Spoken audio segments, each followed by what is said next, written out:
दोस्तों नमस्कार।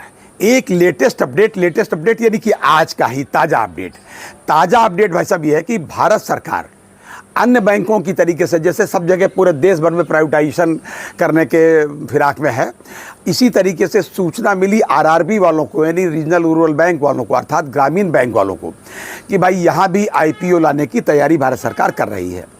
जैसे ही ये सूचना उनको डीएफएस से और अन्य सूत्रों से लगी, सूचना का स्रोत भाई नहीं बताना चाहिए ये है, लेकिन फिर भी जो सूचना है मैं ज़रूर बताऊंगा कि भाई जैसे ही सूचना आरआरबी वालों को लगी, इन लोगों ने पहले से ही प्लान कर लिया कि ये हम आरआरबी में तो नहीं होने देंगे, क्योंकि आरआरबी जो है सीधे सीधे किसानों से, गरीबों से, दलितों से, वंचितों से जुड़ी हुई बैंक है। सबसे पहले गरीबों के पास यही जाती है। रीजनल रूरल बैंक यानी कि क्षेत्रीय ग्रामीण बैंक, एक एक गांव में, एक एक कस्बे में भाई साहब। और ये ड्रीम प्रोजेक्ट था इंदिरा गांधी जी का। उन्होंने इसको 1975 में 2 अक्टूबर 1975 में इंदिरा जी ने इसका शुभारंभ किया था भारतवर्ष में। बाद में तो इनेक्टमेंट 1976 में हुआ। खैर, अब आईपीओ का मतलब आम जनता ये समझती है कि भाई देखिए ये कहीं शेयर मार्केट में या उसमें कहीं अपना सूचीबद्ध कर ले, मान लीजिए ऐसा केवल इतना नहीं है भाई साहब। ये आरआरबी में यानी बैंकों में आईपीओ लाने का मतलब केवल इतना नहीं है, ये है धीरे धीरे प्राइवेटाइजेशन की ओर ले जाता है इसको। जी, ये धीरे धीरे प्राइवेटाइजेशन की ओर ले जाता है। जो प्राइवेटाइजेशन का मतलब क्या, पहले नेशनलाइजेशन से पहले नेशनलाइजेशन का भी काम इंदिरा जी ने किया था। जी, ये भी 19 जुलाई 1969 को किया था भाई साहब। अभी परसों की ही बात है, उस नेशनलाइजेशन डे मनाया गया। तो उसके बाद से, नेशनलाइजेशन के बाद से जो हरित क्रांति खेतों में आई भाई साहब, इसके पहले नहीं थी। इसके पहले बैंकों जो थी पूंजीपतियों के ही कब्जे में रहती थी।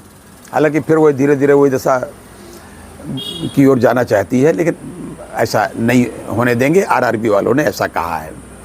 तो है ये कि जब ये जानकारी मिली क्षेत्रीय ग्रामीण बैंक वालों को, उनके लीडर्स को, उनके ट्रेड यूनियन लीडर्स को और बैंक के सभी कर्मियों को, तो उन्होंने इसका विरोध दिवस मनाने का प्रस्ताव किया कि 21 तारीख को, यानी कि आज के लिए उन्होंने कहा था कि हम इस पर विरोध दिवस मनाएंगे।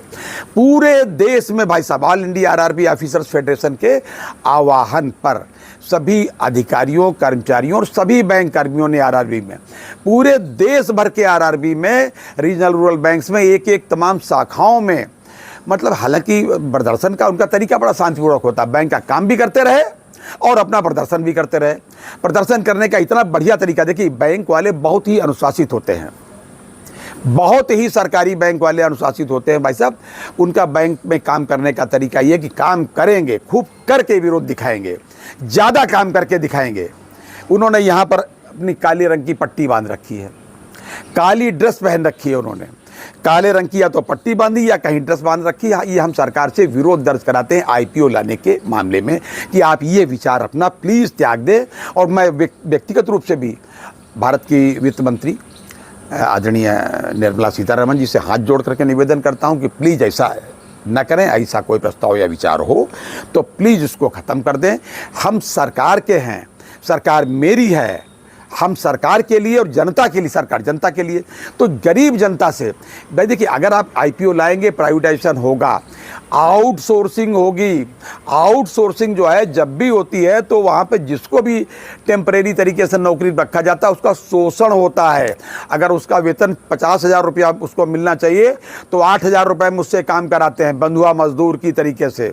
और दूसरे बैंक की या किसी भी विभाग में आउटसोर्सिंग करने पर उसकी समझिए क्षमता पर, उसके प्रदर्शन पर बिल्कुल प्रतिकूल प्रभाव पड़ता है और बदनामी उसकी होती है कि साहब ये यहाँ तो बैंक वाले ऐसे, उनको क्या मालूम ये आदमी ताज़ा लेकर के आए हैं, 50,000 जिसको मिलना चाहिए उस बेचारे से 8,000 में काम करा रहे हैं, रोते हुए क्या काम करेगा आदमी। और इस तरीके से जब होगा तो फिर से पूंजीपतियों के ही हाथ में बैंक चली जाएगी, पूंजीपतियों के हाथ में चली जाएगी। फिर गरीब जनता की बैंक नहीं रहेगी। जो माननीय प्रधानमंत्री, वर्तमान भी प्रधानमंत्री हमारे आदरणीय मोदी साहब ने जो जनधन की बात की थी, मतलब जनता से बैंक को जोड़ने की बात की थी, हालांकि बात पहले भी हुई थी एफआई के माध्यम से, फाइनेंशियल इंक्लूजन के माध्यम से, वो काम अभी भी हो रहा है, प्रधानमंत्री मोदी साहब के पीरियड में और आगे बढ़ गया है। तो ठीक इसके विपरीत आईपीओ लाना तो बिल्कुल प्रधानमंत्री जी ने जो ये कहा है, उनका जो प्रोजेक्ट है, जनधन की जो स्कीम थी, इसके बिल्कुल विपरीत जाने की बात हो गई।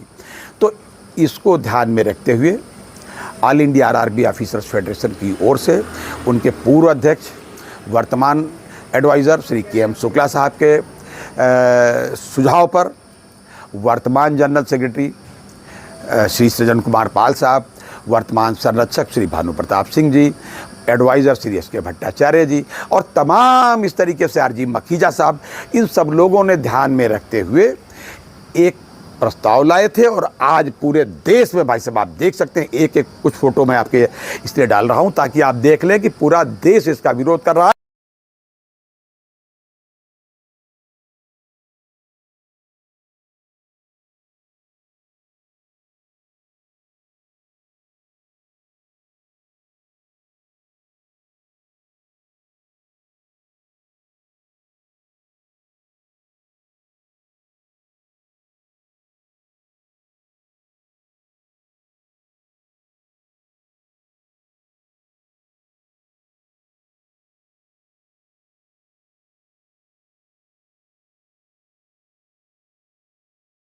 और देश नहीं, पूरा भाई साहब जनता इनके साथ जुड़ी हुई है, क्योंकि ये ग्रामीण बैंक वाले वो लोग हैं जिन्होंने एक एक चीज़ अपनी बैंक में लड़ करके न्याय पाया है भाई साहब, सरकार से ही, सरकार के न्यायालय के माध्यम से पाया है।